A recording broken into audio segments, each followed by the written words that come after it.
जमलेल्या माझ्या सर्व पदाधिकारी बांधवांनो, भगिनींनो आणि मातांनो,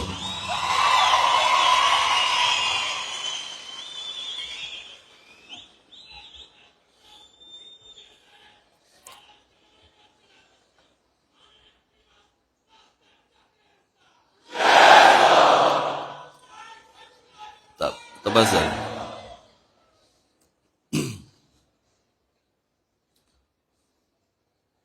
हे बाळा नांदगावकर, ओळखलं नसेल तुम्ही त्या लेंग्या बिंग्यामध्ये त्यांना. निवडणुकीच्या काळामध्ये तिथे प्रचाराच्या दरम्यान त्यांचा पायाला फ्रॅक्चर झालं आणि त्याच्यामुळे ते आता होईल बरं. ते बऱ्याच दिवसांनी मी तुम्हाला भेटतोय, तुम्ही मला भेटताय. निकाल लागल्यानंतर निकालावरची प्रतिक्रिया मी दिली होती. त्याच्यात मी काही बोललो नव्हतो.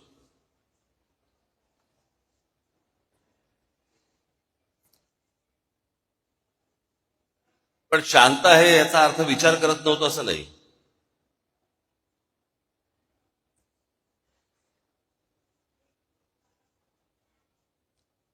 सगळ्या गोष्टींचं एक विवेचन चालू होतं, आकलन चालू होतं.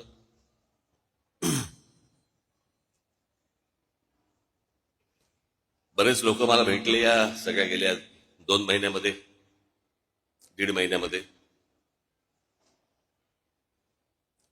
परवा दिवशी माझ्याकडे ते संभाजी महाराजांवरचे चित्रपट करणारे लक्ष्मण उतेकर दिग्दर्शक ते आले होते. उत्तम दिग्दर्शक.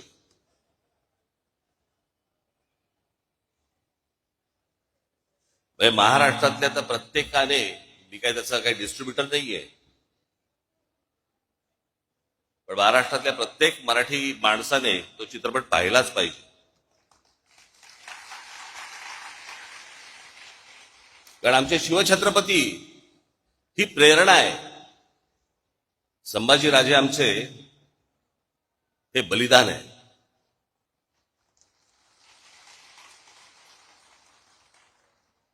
आणि मग मला मी पाहिलं नव्हतं त्याचं ते ट्रेलर बिलर. मला आमच्या अमेय खोपकरने मला सांगितलं की त्यांना तुम्हाला येऊन भेटायचंय.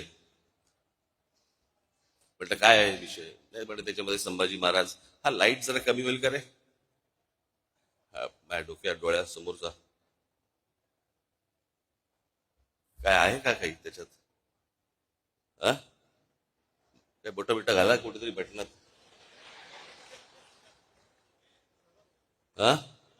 अरे केला का, मला लागतो ना, मला कळ. बंद केलं तरी चालतो. हा, तर त्याने मला काहीतरी सांगितलं की काहीतरी संभाजीराजे लेझिम खेळताना वगैरे काहीतरी दाखवले वगैरे वगैरे. मग मी तो ट्रेलर पाहिला. मग दुसऱ्या दिवशी ते आले मला भेटायला. अर्थात लेझिम हा आपला पारंपरिक खेळ आहे महाराष्ट्राचा. आणि संभाजीराजांनी कधीतरी हातामध्ये लेझिम घेतलंही असेल, काय माहिती. इतिहासाच्या पानात नाही, पण मनात तर असेल.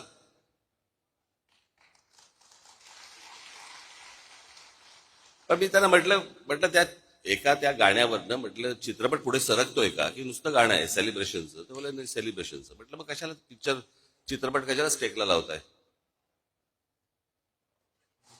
आपल्याकडे काय आहे, हल्ली सगळ्यांनाच इतिहास समजायला लागलाय. सगळेच इतिहास तज्ज्ञ झालेले आहेत. सगळ्यांच्याच एकदम भावना उफाळून येतात सगळ्या बाबतीत. पण म्हटलं काय आहे, म्हटलं चित्रपट पाहायला लोक जेव्हा जाणार त्यावेळेला औरंगजेबाने केलेले जे अत्याचार आहेत ते डोक्यात ठेवून म्हटलं ज्यावेळेला लोक जातील, आणि म्हटलं ट्रेलरमध्ये काहीतरी लेझिम बिजिम नाचतात बिस्तर, म्हटलं काढून टाका. म्हटलं ते म्हटलं उद्या असं आपण पकडूया. म्हटलं नंतर मी कोणाशी तरी नंतर बोलत होतो. म्हटलं रिचर्ड ॲटनबरोबर ज्याला महात्मा गांधी पिक्चर केला, आपल्या डोळ्यासमोर महात्मा गांधीचे काही काही आंदोलन येतात. पण चित्रपट पाहायला गेलो असताना आपल्याला असं एका सीन मध्ये दिसलं की महात्मा गांधी दांडिया खेळतात. कसं वाटलं असतं आपल्याला. खरं तर दिग्दर्शकाला टाकायचा पण असेल सीन, पण महात्मा गांधींच्या हातात एकच काठी असल्यामुळे दांडिया खेळता नाही आला. 2 घेऊन असे चालले असेल तर कदाचित आला असतं सीन, माहित नाही आपल्याला.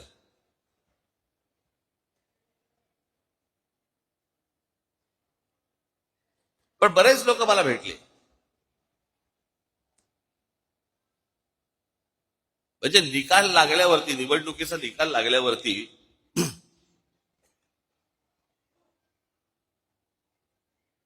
ज्या दिवशी निकाल लागला, मी बोलतोय तुम्हाला समजत असेल मी काय म्हणतोय ते, आणि सगळ्यांना माहिती आहे. महाराष्ट्रात निकाल लागल्यावरती मी पहिल्यांदा महाराष्ट्रात असं बघितलं, सन्नाटा पसरला. ज्या प्रकारचा जल्लोष व्हायला पाहिजे होता, ज्या प्रकारची गोष्ट व्हायला पाहिजे होती, मिरवणुका काय सगळं सन्नाट आलो. कारण लोकांमध्येच संभ्रम होता की काय आहे, हे कसं झालं, असा कसा निर्णय आला. माझ्याकडे एक व्यक्ती आली होती जी RSSची म्हणजे संघाशी संबंधित व्यक्ती होती. त्यांच्याही मनामध्ये मला दिसलं की त्यांनाही पटलेलं नाही. त्यांनी फार छान वाक्य बोलले ते माझ्यासमोर. मला म्हणाले, इतना सन्नाटा क्यों है भाई, कोई तो जीता होगा, कोणीतरी जिंकलं असेल की ज्याच्यातनं जल्लोष होईल. पण महाराष्ट्रामध्ये जो सन्नाटा पसरला ते कसलं दिवत काय. काही काही गोष्टींवरती तर विश्वासच बसू शकत नाही. हे आमच्या इथे राजू पाटील बसलेत. कुठे आहेत राजू, कुठे आहे? इथे.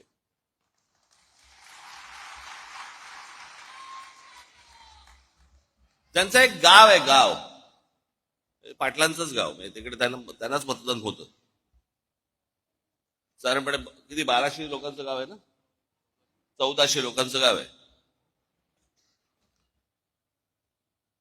या 1400 लोकांच्या गावामध्ये राजू पाटलांना किती मतं पडली असतील?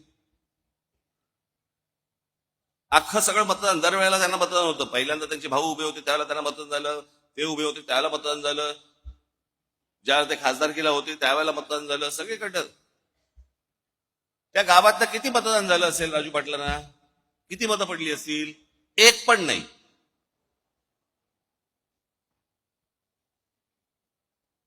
अख्ख्या गावातनं एक मत नाही पडत. जी 1400 मतं जी दरवेळेला राजू पाटलांना पडायची, त्या गावामध्ये एक मत नाही पडत.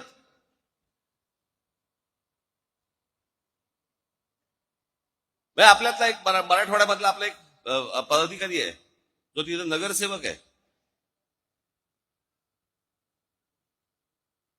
नगरसेवक असताना, म्हणजे नगरसेवक जेव्हा झाला त्यावेळेला त्याला त्याच्या भागातनं 5,500 मतदान आहे. 5,500 त्याच्या भागात ना.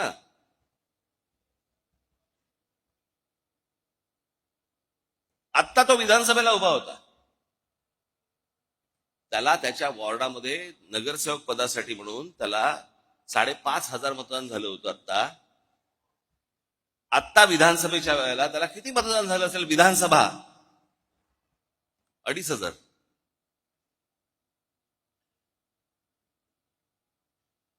अनेक असे निर्णय आहेत महाराष्ट्रामध्ये झालेले की ज्याच्यावरती विश्वास, निवडून आलेल्यांचा विश्वास नाहीये, पडलेल्यांचा काय घेऊन बसलो आपण.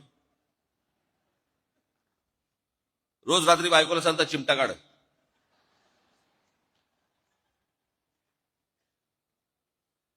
बाळासाहेब थोरात काँग्रेसचे नेते, 7 वेळा आमदार झाले, 7 वेळा.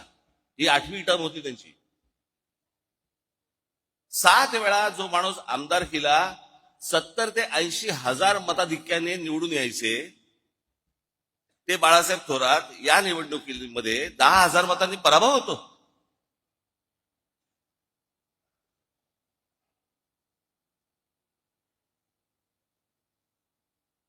उद्या अनेक लोक बोलतील की राज ठाकरेंचा पराभव झाला म्हणून त्याच्यामुळे ते हे बोलतायत. मी काय बोलतोय, अख्खा महाराष्ट्र बोलतोय.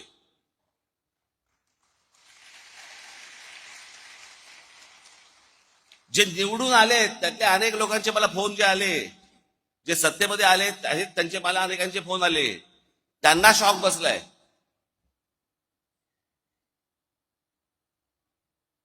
4-5 जागा येतील, म्हणजे कसं आहे, भारतीय जनता पक्षाला 132 काय जागा मिळाल्या वगैरे वगैरे, चला ठीक आहे. मागच्या वेळेला पण त्यांना काहीतरी 100 काय किती जागा होत्या, 105च्या आधी 105-17 होत्या, 122 काहीतरी, 122 काहीतरी जागा होत्या 2014ला. ठीक आहे, आपण समजू शकतो. चला 132. अजित पवार 42.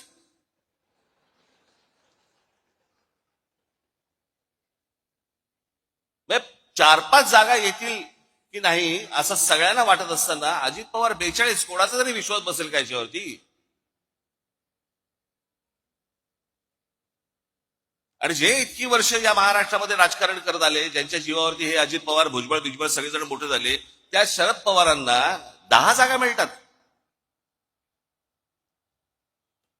मग हे न समजण्याच्या पलीकडची गोष्ट आहे, न समजण्याच्या पलीकडची. गेल्या 4 महिन्यापूर्वी लोकसभा झाली. त्या लोकसभेला सर्वात जास्ती ज्यांचे कोणाचे खासदार निवडून आले असतील तर ते काँग्रेसचे निवडून आले. त्याचे 13 खासदार निवडून आले काँग्रेसचे. बरोबर बोलतोय?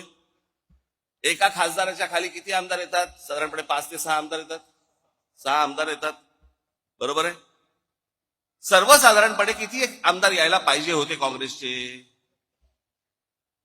सगळे 6च्या 6 नाही पकडलं, पण एखाद्या मतदारसंघामध्ये 6च्या ऐवजी समजा 4 आलेत, 3 आलेत, काहीतरी त्यांचे 15 आमदार येतात.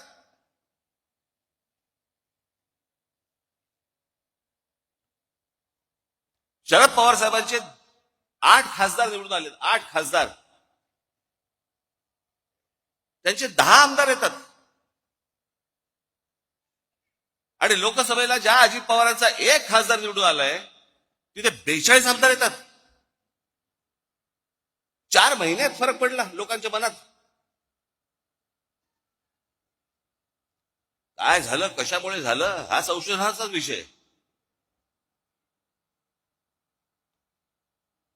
मी तुम्हाला आज काय सांगायला आलोय, या मतदानावरती जाऊ नका. लोकांनी आपल्याला मतदान केलेलं आहे, फक्त ते आपल्यापर्यंत आलेलं नाहीये.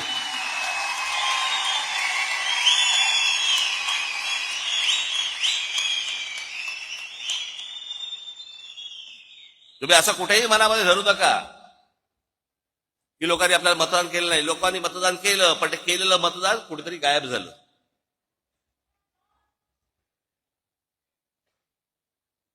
आणि अशा प्रकारच्या ज्या निवडणुका लढवायच्या असतील तर निवडणुका न लढवल्याच बऱ्या.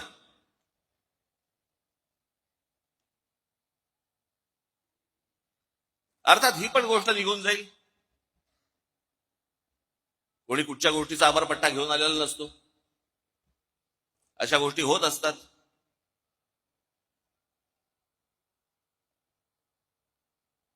पण मला तुम्हाला फक्त एकच गोष्ट, तुम्हाला आज महत्वाच्या गोष्टी काही सांगायच्या आहेत.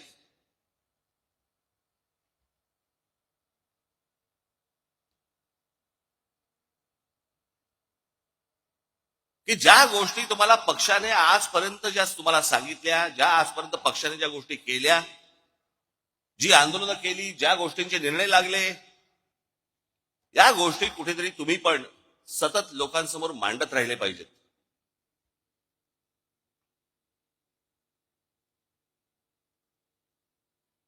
आतापर्यंत आपण काय काय केलं, कोणती कोणती आंदोलनं केली, कोणकोणत्या विषयामध्ये हात घातला, कोणकोणत्या विषयांचे निर्णय लागले, हे तुम्ही स्वतः कन्व्हिन्स पाहिजेत. तुम्हाला 4 लोकांनी प्रश्न विचारल्यावरती भांबावून जाणं हे काय, हे चांगलं लक्षण नव्हे.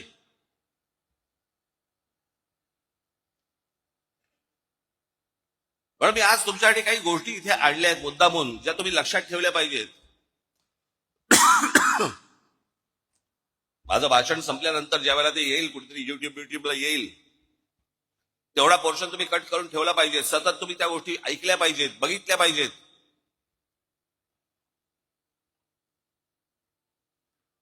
आणि हा जाणीवपूर्वक केलेला प्रचार असतो, जाणीवपूर्वक केलेला प्रसार असतो. तिथे जर तुम्ही खमके नसाल, तुम्ही जर खंबीर नसाल, तुम्ही उत्तर काय देणार आहात? आणि हे जाणून बुजून सगळे, कारण कसं आहे, हल्ली काही अनेक पत्रकार जे आहेत हे अनेक पक्षांच्या दावणीलाच बांधले गेलेले आहेत. अनेक चांगले पत्रकार देखील आहेतच, पण अनेक पत्रकार गेलेले आहेत. ते ह्या सगळ्या गोष्टी लिहित असतात, सांगत असतात, चॅनलमधनं पसरवत असतात, वर्तमानपत्रात देत असतात, सगळ्या गोष्टी चालू असतात, सोशल मीडियावरती देत असतात. आणि मग तुम्हाला ते भणभणून टाकतात. त्यातला सगळ्यात महत्वाचा भाग कुठला? 3 विषय आहेत. 3 विषय मला मुद्दामून तुमच्यासमोर मांडायचे आज. एक म्हणजे राज ठाकरे भूमिका बदलतात.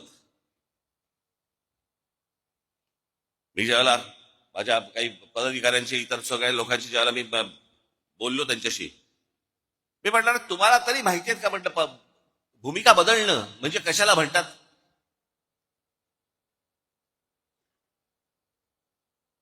मी आज मुद्दामून तुमच्यासाठी काही गोष्टी इथे आणल्या आहेत. या महाराष्ट्रामध्ये, देशामध्ये कशा कशा प्रकारच्या भूमिका लोकांनी बदलल्या आणि आपण काय केलं.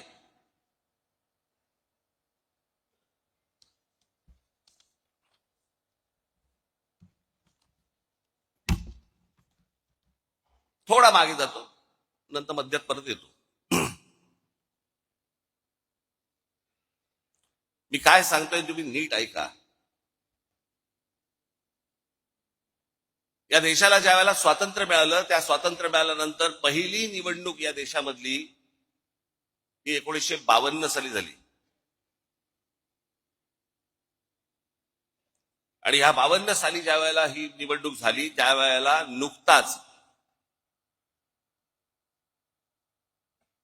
राष्ट्रीय स्वयंसेवक संघाचा म्हणून त्यांचा एक पॉलिटिकल विंग ही जन्माला आली. तिचं नाव जनसंघ.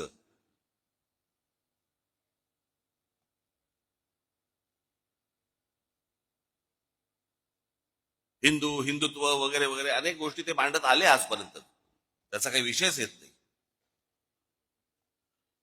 पण 75 साली इंदिरा गांधींनी या देशामध्ये आणीबाणी आणली. आणि आणीबाणी आणल्यानंतर 77 साली ज्या वेळेला निवडणुका झाल्या, त्या 77 साली निवडणुका झाल्यानंतर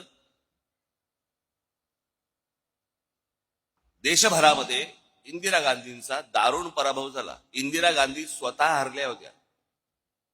मी जर चुकत नसेल तर मला असं वाटतं राजनारायण होते, राजनारायणांनी इंदिरा गांधींना हरवलं होतं.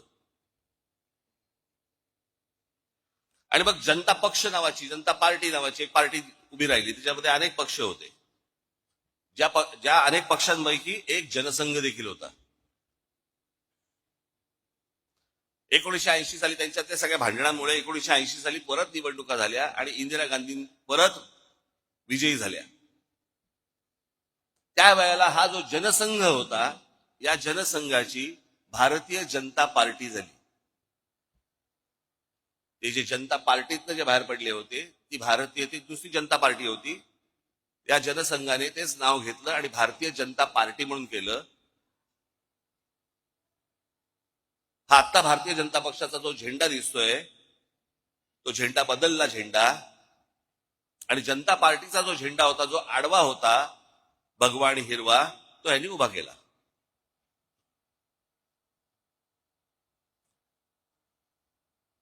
आणि हिंदुत्व या विषयावरती आजपर्यंत जे जनसंघाने ज्या गोष्टी केल्या, 80 साली ज्याला भारतीय जनता पक्ष म्हणून जेव्हा झाला, भारतीय जनता पार्टी म्हणून जेव्हा झाली, त्यावेळेला अटल बिहारी वाजपेयी त्याचे अध्यक्ष झाले आणि त्यांनी संपूर्णपणे पक्षाची भूमिका बदलली आणि गांधीवादी समाजवाद यापुढे आम्ही पाळू, ही भूमिका घेतली. गांधीवादी समाजवाद.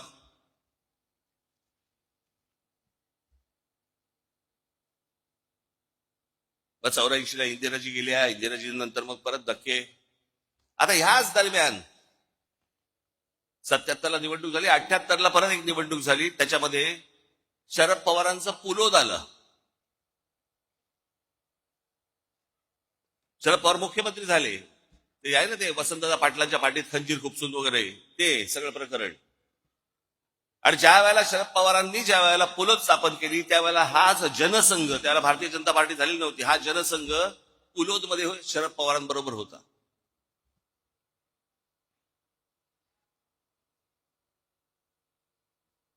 मी काय सांगतोय तुमच्या लक्षात येईल मी आता. आणि आता हे जे सगळं चालू आहे ना, हा ह्याला भेटला, तो त्याला चोरून भेटला, तो त्याला हे भेटलं, हे तर उघडपणे सुरू होतं.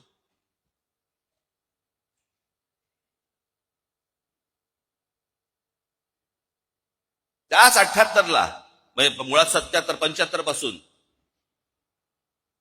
शिवसेनेने काँग्रेसच्या आणीबाणीला पाठिंबा दिला होता. 80ची निवडणूक ही शिवसेनेने एकही जागा लढवली नव्हती, परंतु काँग्रेस आणि शिवसेना यांची युती होती.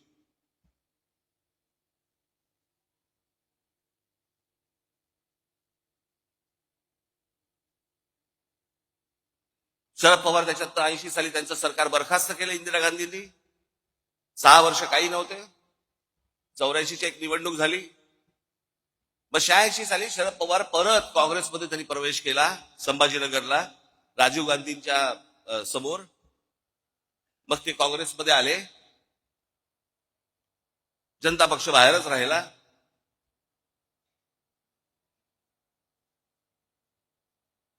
मग मराठीच्या प्रश्नावरती मुंबई महानगरपालिका शिवसेनेच्या हातामध्ये आली. 86ची निवडणूक झाली. 86 पर्यंत अटल बिहारी वाजपेयी हे भारतीय जनता पार्टीचे अध्यक्ष होते. 86ला पहिल्यांदा पार्ल्याची निवडणूक झाली आणि या देशातली पहिली निवडणूक जी हिंदुत्वावरती जिंकली गेली, ज्याच्यातनं अटल बिहारी वाजपेयींना बाजूला केलं आणि परत भारतीय जनता पार्टीने हिंदुत्वाचा नारा सुरू केला. त्यांच्या लक्षात आलं हिंदू हिंदू म्हणून मतदान करायला लागला. 87 साली संभाजीनगरची महानगरपालिका झाली. त्या महानगरपालिकेला ज्यावेळेला शिवसेनेला यश मिळालं, त्याच्यानंतर परत भारतीय जनता पक्ष शिवसेनेबरोबर यायला सुरुवात झाली. 88-89 चर्चा.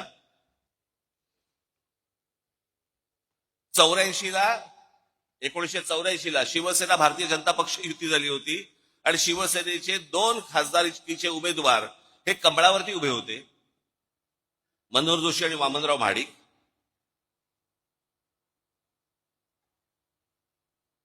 मग 90ला परत युती झाली.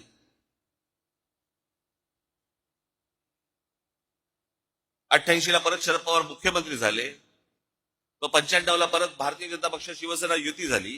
युतीतलं सरकार आलं. 99ला परत तीच काँग्रेस सोडून शरद पवार बाहेर पडले आणि 99चे रिझल्ट लागल्यावरती 2 महिन्यात एक दीड महिन्यामध्ये शरद पवार त्यांची राष्ट्रवादी काँग्रेस आणि काँग्रेस परत युती झाली. ज्या काँग्रेसला शिव्या घालून ते बाहेर पडले होते त्याच्याच बरोबर दीड महिन्यात युती झाली. हे मी तुम्हाला का सांगतोय?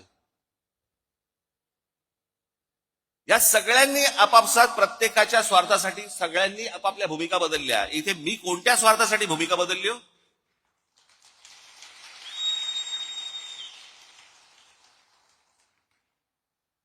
आता जर समजा तुम्ही जर मंत्रिमंडळातली लोक बघितली आता, तर त्यातले बहुतेक जण हे शिवसेनेतनं आलेले, काँग्रेसमधनं आलेले असेच आहेत. यांचंच सगळं सरकार बनलेलं आहे. यांना हे पत्रकार विचारायला जाणार नाहीत का भूमिका बदललीत, पण तुमच्या कानात बरोबर ते घालत बसणार भूमिका बदलली, भूमिका बदलली. आणि हल्लीचे जे पत्रकार आहेत त्यांचा तर किती गाडा अभ्यास असतो, तर म्हणजे धन्यच आहेत ते.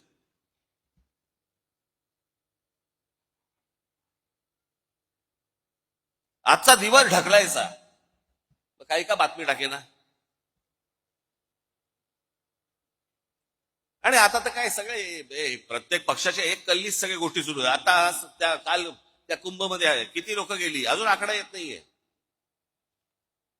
ज्या प्रकारे इतर पक्षांचं कोणाचं असतं आणि काय झालं असतं, तर काय तमाशा केला असता चॅनलवाल्यांनी. आता काय नाही, सगळं चालू आहे, दाखवत आहेत बातम्या फक्त.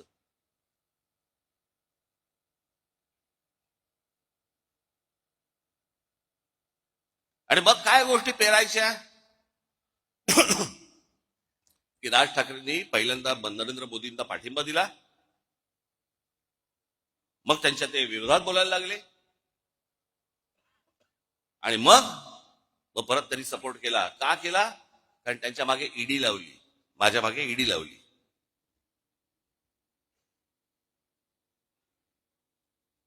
मला ती पण कहाणी आज तुम्हाला तुमच्या समोर आणि ह्या चॅनलच्या द्वारे महाराष्ट्रासमोर मला समोर सांगायचीच आहे.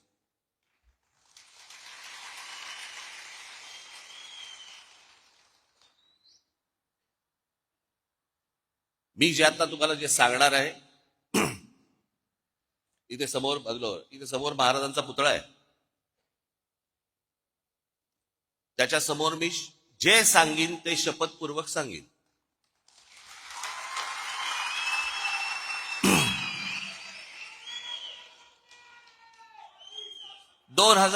साधारणपणे आता 2005 ची वगैरे गोष्ट असेल. मी ज्या शिवाजी पार्क मैदानामध्ये, शिवाजी पार्कमध्ये जिथे मी लहानाचा मोठा झालो, तिथे आम्ही लहानपणापासून ती कोइंदूर मिल पाहत होतो. काही नाही, जन्स येता जाता ती डोळ्यासमोर यायची. एके दिवशी, ही 2005 ची गोष्ट, वर्तमानपत्रामध्ये मी बातमी वाचली. तोपर्यंत आम्ही आमचा व्यवसाय सुरू केला होता. आता व्यवसाय करणं हा तर काही पाप होऊ शकत नाही ना. अनेकांना व्यवसाय दाखवता पण येत नाहीत, तरी सगळ्या गोष्टी सुरू असतात त्यांच्या. एक व्यवसाय सुरू केला. वर्तमानपत्र सकाळी वाचत असताना वर्तमानपत्रामध्ये एक बातमी दिसली मला. एनटीएससीच्या सगळ्या मिल्स, एनटीएससीच्या, केंद्र सरकार, सुप्रीम कोर्टाने निर्णय दिलाय की या एनटीएससीच्या मिल्स काढा आणि जे काही कामगारांचे इतक्या वर्षांचे पगार होते ते देऊन टाका. आपली बातमी वाचत होतो. बातम्या वाचता वाचता त्या सगळ्या मेलमध्ये एक कोइंदूर मिल होती. म्हणून मी आमचे जे पार्टनर होते त्यांना मी फोन केला. म्हटलं, अरे असं असं समोर काहीतरी येते कोइंदूर मिलचं. तरी मला सांगितलं, पण हे ते प्रकरण खूप मोठं आहे. म्हटलं, हो मला मान्य, मला खूप मोठं आहे. काय आहे एकदा चेक तर करू. म्हणून आमचे एक दुसरे सहकारी होते, त्यांना मी फोन केला, त्यांना बोलून घेतलं. म्हटलं जरा बसून बघा काय होते. मग त्यांनी सगळी आकडेवारी केली वगैरे वगैरे. ते बोलले आपण टेंडर भरून टाकू. पण ते सगळं गणित केलं, टेंडर भरून टाकलं. एके दिवशी त्या माझ्या सहकार्याचा पार्टनर होते, त्यांचा घाबरत घाबरत फोन आला सकाळी. म्हणाले, काय. म्हटलं काय रे, काय झालं एवढं, काय घाबर. नाही ते टेंडर लागलं. म्हटलं मग घाबरतो कशाला. नाही नाही, ते काहीतरी काय 400-500 कोटीचं काहीतरी ते टेंडर होतं, काहीतरी द्यायचं. आणायचे कुठून. थोडक्यात माझी जरा थोडीशी जमीन पायाखालची सरकली होती. आता म्हटलं काय करायचं, दाखवायला तर नको. मग आमच्या एका दुसऱ्या मित्राला सांगितलं. मग त्यांनी ते आयलँड एफएस नावाची एक कंपनी होती, त्या आयलँड एफएस कंपनीशी ते बोलले. आणि ती कंपनी बोलली की बाबा आम्ही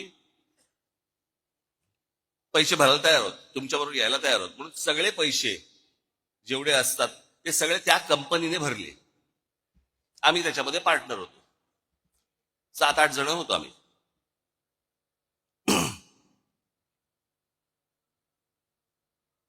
झालं सगळं सुरू. परत त्याला ब्रेक आला. परत ती केस काहीतरी कोर्टामध्ये गेली आणि सगळ्या परत मिल त्या अडकल्या. परत त्याच्यामधनं 1 वर्ष 1.5 वर्ष गेलं आणि मग त्याच्यानंतर ते सगळं परत 1.5 वर्षांचं सुरू झालं.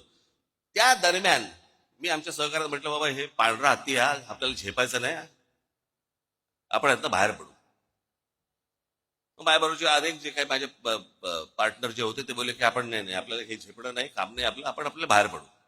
म्हणून आम्ही आमचा स्टेक घेऊन बाहेर पडलो. आमचा स्टेक त्याला दिला आणि त्याचे पैसे घेऊन आम्ही बाहेर पडलो.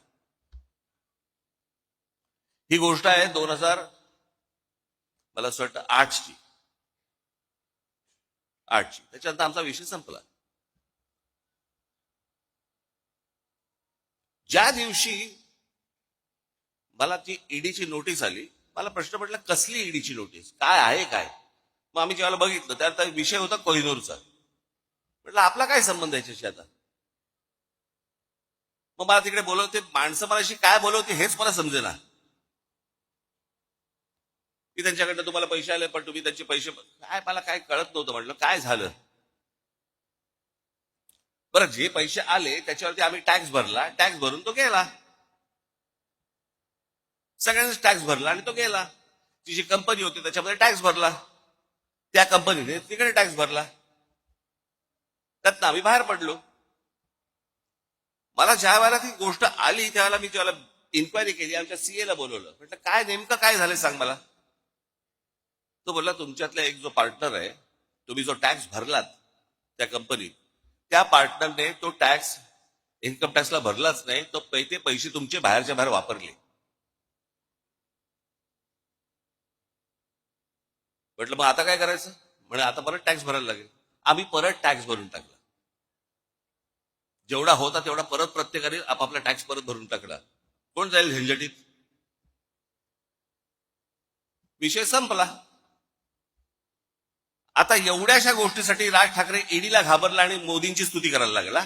मला काय देणं घेणं त्या गोष्टींशी? माझ्या डोक्यावरची तलवारी घेऊन नाही मी फिरत.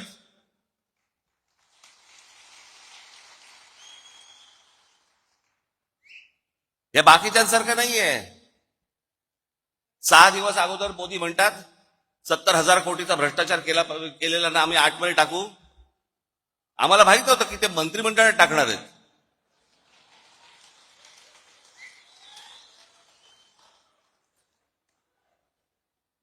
आतमध्ये टाकूचा अर्थ हा होतो हे मला पहिल्यांदा कळलं. किती किती तुम्हाला देऊ मला ह्याच्यामध्ये उदाहरणं या सगळ्या गोष्टींची? हे बघा, आता आपण भारतीय जनता पक्षाने काय काय गोष्टी केल्या ते आपण बघूया. हिम्मत बिस्वा शर्मा, भ्रष्टाचाराचं मूर्तिमंत प्रतीक अशी ज्यांची संभावना भारतीय जनता पक्षाने केली होती, हिम्मत बिस्वा शर्मांची, त्यांना पक्षात घेतलं. नंतर दुसऱ्या पक्षात होते ते, भ्रष्टाचाराचे आरोप केले होते त्यांच्यावरती. त्यानंतर भारतीय जनता पक्षाने पक्षात घेतलं. त्यांना अर्थ, आरोग्य आणि शिक्षणासारखी खाती दिली. नंतर त्यांना 2021 मध्ये मुख्यमंत्री केलं. म्हणजे ज्यांच्यावरती भ्रष्टाचाराचे आरोप केले होते तिथे भूमिका नाही बदलली. हे तुम्हाला पत्रकार नाही सांगणार. मुकुल रॉय, पूर्व भारतात सरधाना नावाच्या समूहाने लोकांना भरमसाठ रिटर्न्स देतो म्हणून पैसे गोळा केले आणि त्यांचे पैसे बुडवले. या घोटाळ्याचे शिल्पकार मुकुल रॉय, हे मुकुल रॉय होते असा भाजपाचा आजचा आरोप होता. 1917 मध्ये भाजपने मुकुल रॉयला पक्षात घेतलं. BS येडियुरप्पा, खाण घोटाळ्या प्रकरणी भाजपने त्यांना दूर सारलं, पण पक्ष सत्तेत येत नाही हे पाहून पुन्हा पक्षात घेतलं आणि 2019 ते 21 त्यांना मुख्यमंत्री केलं. अजित पवारांचं मी तुम्हाला सांगितलं. अशोक चव्हाण, आदर्श घोटाळा, त्यांनी काँग्रेस पक्ष सोडायच्या आधी संसदेत आदर्श घोटाळ्यातील त्यांच्या सहभागावरून भाजपच्या खासदारांनी आरोप केले. पुढे 8 दिवसात ते भाजपमध्ये आले आणि लगेचच त्यांना राज्यसभेवरती खासदार म्हणून पाठवलं. भूमिका नाही बदलली. फारुख अब्दुल्ला यांनी काश्मीर मधल्या 370 कलमाला विरोध करणाऱ्या भाजपसोबत, भाजपचा 370 कलमाला विरोध होता सुरुवातीपासून, आपलं त्यांचा विरोध होता की ते असू नये म्हणून, आणि फारुख अब्दुल्लांचा विरोध होता ते काढू नये म्हणून. काश्मीरमधल्या 370 कलमाला विरोध करणाऱ्या भाजपसोबत 1999 त्यांच्या एनडीएचे घटक बनले फारुख अब्दुल्ला, आणि ओमर अब्दुल्ला परराष्ट्र राज्यमंत्री बनले. याच ओमर अब्दुल्लांच्या नंतर नॅशनल कॉन्फरन्सने 2009 मध्ये काँग्रेसबरोबर युती केली. भूमिका नाही बदलली. भाजपमध्ये आले, भाजपने भूमिका बदलली. हे तुम्हाला कोण सांगणार नाही. म्हणून मी तुम्हाला, राजकारणामध्ये आहात तुम्ही, तुम्हाला हे सगळे संदर्भ तुम्हाला लक्षात असले पाहिजेत, तुम्हाला माहिती असली पाहिजे. ज्या वेळेला हे लोक येऊन समोर ज्याला तुमच्याशी बोलतात आणि ज्याला त्याला सांगतात आणि ही असली गोष्टी ज्याला अफवा पसरवायला लागतात, त्यावेळेला तुम्ही तयार पाहिजेत.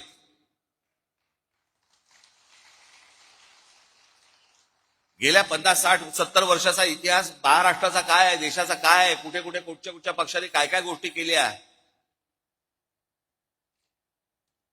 मुफ्ती मोहम्मद सईद, भाजपने 2015ला मुफ्ती मोहम्मद सईद यांच्यासोबत युती केली आणि पुढे मुफ्ती मोहम्मद सईद यांच्या निधनानंतर त्यांच्या मुलीला महबूबा मुफ्ती सईदला पाठिंबा दिला. म्हणजे ज्यांचा 370 कलमाला विरोध होता काढू नये म्हणून, ते मुफ्ती मोहम्मद सईद. मग ह्या मुफ्ती मोहम्मद सईद यांच्या एका फ्रॉड प्रकरणात त्यांच्या मुलीला अपहरण केलं म्हणून भारताला काही अतिरेकी सोडायला लागले होते, ते हे मुफ्ती मोहम्मद सईद.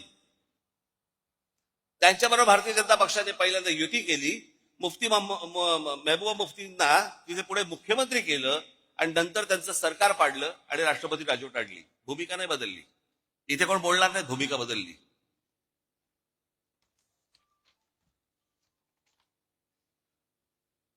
आता महाराष्ट्र देऊ. राधाकृष्ण विखे पाटील आधी काँग्रेसमध्ये, मग विरोधी पक्षनेते होते, पुढे 2022 ते 24 काळात महसूल मंत्री आणि सध्या जलसंपदा मंत्री भाजपमध्ये. हर्षवर्धन पाटील आधी काँग्रेसमध्ये होते, मग ते भाजपमध्ये आले. हर्षवर्धन पाटील भाजपमध्ये आले तेव्हा म्हणाले होते आता शांत झोप लागते. ते हर्षवर्धन पाटील बोलले होते. सगळ्याचे व्हिडिओज आहेत, सगळ्या गोष्टी तुम्ही बघू शकता.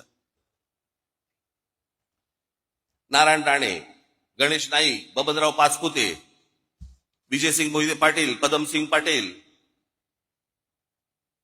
किरीट सोमय्याने ते केवढे आरोप केले होते. अनेक लोकांवरती आरोप केले विरोधी पक्षांमधल्या.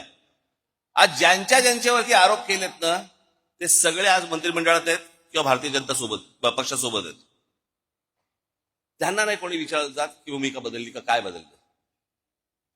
हे जाणून बुजून तुमच्या खाली लागतात. जाणून बुजून तुम्हाला बदनाम करण्यासाठी म्हणून या गोष्टी सगळ्या पसरल्या जातात. शिवसेनेचा ज्यावेळेला जन्म झाला 1966 साली, त्याच्यानंतर पहिली जी निवडणूक लढवली ती प्रजा समाजवादी पक्षाबरोबर लढवली. त्या निवडणुकीनंतर मुस्लिम लीग बरोबर युती पण केली होती. त्याच्यानंतर 77-75 ला काँग्रेसला पाठिंबाही दिला होता. 80 साली युती पण केली होती. नंतर भारतीय जनता पक्षाबरोबर. त्या वेळेची जी काय परिस्थिती असेल त्याप्रमाणे विरोधी पक्ष कोण निर्णय घेत असतात. यांनी घेतले असेल, त्या वेळेला परिस्थिती बदलली असेल. पण त्यांची ती बदललेली परिस्थिती हे ह्यांचं बरं आहे. ह्यांनी केलं की प्रेम, आम्ही केला की बलात्कार.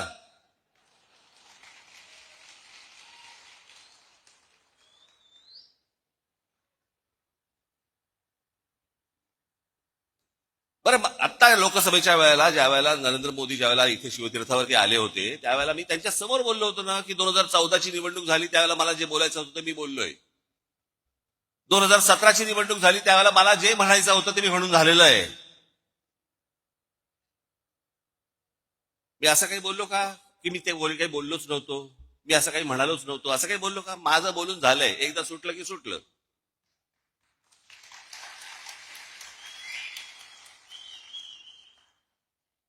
आणि जे बोललो होतो त्या सगळ्या गोष्टींना आधार होते.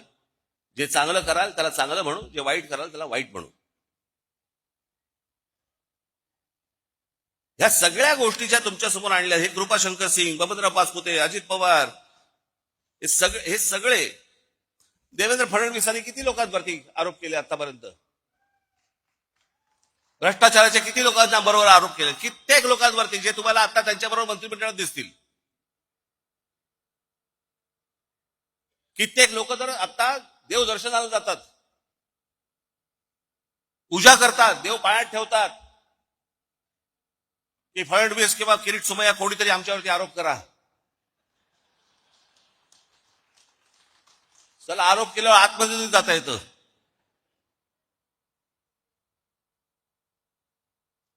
एवढा सगळा चिखल होऊन बसलेला आहे. आणि या चिखलामध्ये मला असं वाटतं की तुम्ही आतापर्यंत आपण ज्या प्रामाणिकपणे आजपर्यंत पक्ष चालवला, वाढवला,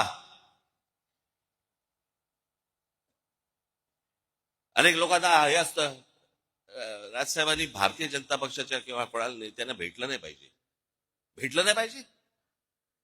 समोरचा बोलला चहा प्यायला येतो तर काय सांगू, घरीच पी.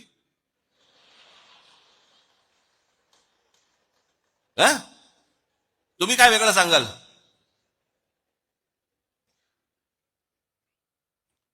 अहो, पण ते मला जेव्हा भेटायला येतात ना त्यावेळेला मी तुम्हाला विकत नाही.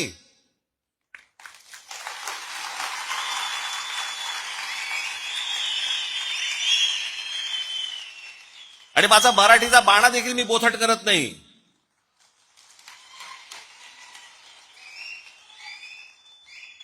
येतात, फोन करतात. आता मध्यंतरी मागे मी एकदा नाशिकला होतो. सकाळी मी निघालो होतो दौऱ्यावरती, कुठे पुण्याला जायचं होतं. 7 वाजता गाडीत बसलो. समोरून चंद्रकांत पाटील आले. नमस्कार, काय म्हणताय बरं म्हटलं. मुंबईत आलो की येतो चहा प्यायला. ही परिस्थिती तुमच्यावरती आली, काय कराल सांगा. कशाला चहा कशाला प्यायचा? काय गरज आहे का चहा प्यायची? काय यायची काय आवश्यकता आहे का? मग काय गरज काय या चहा प्यायची? असं सांगू का त्यांना मी? अरे एक माणूस स्वतःहून सांगतो जरा चहा प्यायला येतो ते ये म्हणणार ना, अजून काय म्हणणार. एकदा चंद्रकांत पाटील मला भेटायला आले. बरं हे काय करतात परत, ह्यातला प्रॉब्लेम काय आहे, हे बाहेर मग पत्रकार येतात, तिथे जाऊन हे काय बोलतात माहित नाही, आज काहीतरी वेगळंच असतं. बरेच दिवस झाले आपण भेटलो नाही, मागे एकदा लग्नात आपलं फक्त भेटणं एवढंच काहीतरी असतं. एकदा चंद्रकांत पाटील माझ्याकडे आले, त्याच वेळेला ते जेव्हा मला नाशिकला बोलले त्यावेळेला मुंबईत आलो की घरी भेटायला येतो. हे मला अजूनपर्यंत कळलेलं नाही. ते माझ्याशी चर्चा करून काय चहा बी खाणं पिणं सगळं झाल्यावरती बाहेर पडले. पत्रकाराने विचारलं काय झालं, तर आपण काय सांगू, काही नाही, सहज सदिच्छा भेट होती म्हणून सहज भेटायला आलो. बरं पत्रकारांचाही प्रॉब्लेम असतो, त्यांना वाटतं कशात तरी काय असणारच, काहीतरी असणार, त्याशिवाय काय होणार नाहीये. बाई आणि बुवा एकत्र भेटले की काहीतरी लफडच असलं पाहिजे, ह्याला काय दुसरं काय. अरे नॉर्मल पण भेटू शकतात की नाही, बोलू शकतात की नाही, एखादा पुरुष स्त्री एखादे नॉर्मल बोलू शकतात, गप्पा मारू शकतात. तसं यांचं असतं हल्ली, इथं तेच चालू आहे. पूर्वी तर म्हणजे राजकारण इतकं सुंदर छान होतं, सगळेजण एकमेकांना भेटायचे. पक्षाचा विरोध, पक्षाची धोरणं याच्यामध्ये कधी कॉम्प्रोमाइज व्हायचं नाही, पण म्हणून काहीतरी अगदी वैर घेतल्यासारखे वगैरे असं काही नव्हतं पूर्वी. आताही खरं तसं नाहीये. काल आपण शपथ भेटतात मला पण ते कळलेलं नाही, पण बाहेर चंद्रकांत पाटील बाहेर पडले माझ्या घरात. काय केलं असेल त्यांनी पत्रकारांसमोर, मला आजपर्यंत कळलेलं नाही. त्यांना प्रश्न विचारला, पाटील साहेब एक तासभर तुम्ही आतमध्ये होतात, काय चर्चा झाली. मला ह्याचा अर्थ नाही कळला. म्हणजे मला त्यांनी कडेवर घेतला होता का काय, ह्याचा अर्थ काय होता हेच मला अजूनपर्यंत कळलं नाही. हे म्हणजे काय,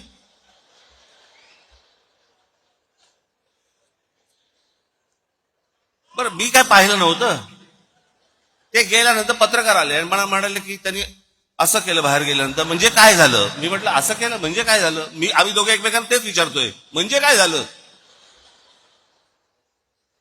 काय इकडे मी आक्रोड ठेवलं होतं, त्याच्यामध्ये दाबून दिलं आणि मी आक्रोड फोडून दिलं वगैरे, काय म्हणजे झालं काय.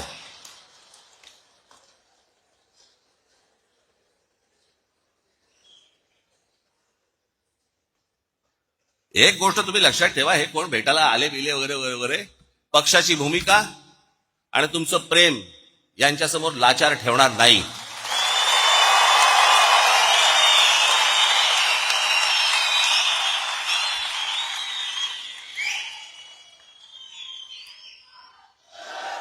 उद्या जेव्हा कधी निवडणुका होतील, काय होतील, कधी होतील. आता 28 तारखेला खरं तर निर्णय होता, तो 28 फेब्रुवारीला गेला. आता 28 फेब्रुवारीला गेला म्हणजे ऑक्टोबर नोव्हेंबर शिवाय निवडणुकाच होत नाहीत. तर ऑक्टोबर नोव्हेंबरला तरी काय अजून पुढे ढकलतील. त्यांना काय, सरकारला प्रशासक नेमल्यानंतर प्रशासनाच्या हातात जर समजा या सगळ्या महानगरपालिका आणि सगळ्या गोष्टी असतील, कोण नगरसेवकांची ओझी उचलेल. त्याच्यामुळे कदाचित मला माहिती नाहीये, परंतु आता ही 28 फेब्रुवारी का 26 फेब्रुवारी काहीतरी तारीख ठरली आहे, त्याच्यानंतर अजून पुढे जाईल काहीतरी. ते सगळं ऑक्टोबर नोव्हेंबर डिसेंबरला निवडणुका होतील. तोपर्यंत मी का सांगतो तुम्हाला, फालतू खर्च करत बसू नका, कळलं का. या देवस्थानाला घेऊन चाललो महिलांना, या इकडे घेऊन चाललो दर्शनाला, हे ते आता काही करू नका त्या सगळ्या गोष्टी, कळलं का. आणि निवडणुकीच्या वेळेला या खिशे बाहेर काढून माझ्यासमोर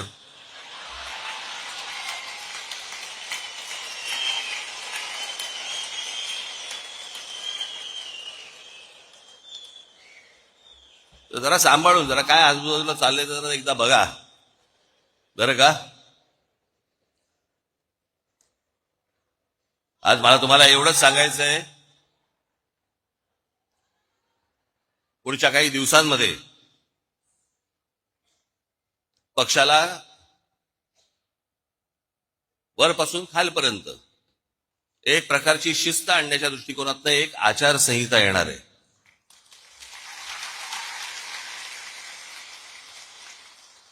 जी गोष्ट मी माझ्या विभागाध्यक्षाशी बोलीन तीच माझ्या शाखाध्यक्षाला पण कळली पाहिजे, तीच माझ्या महाराष्ट्र सैनिकाला पण कळली पाहिजे की काय नेमकं चालू आहे ते.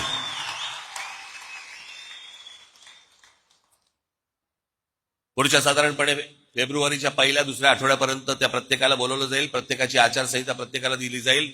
नेत्यांची आचारसंहिता, नेत्यांना त्याच्यानंतर तुमची कदाचित काही गोष्टींची नावंही बदलली जातील, पदांची.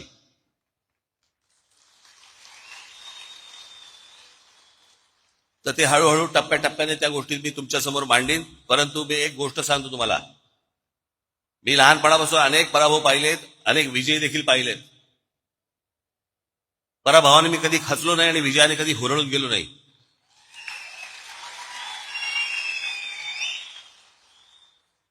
आणि खचलेले, पिचलेले असल्या लोकांचं मला नेतृत्व करायचं नाहीये. माझ्याबरोबर राहणार असाल तर ठाम राहा.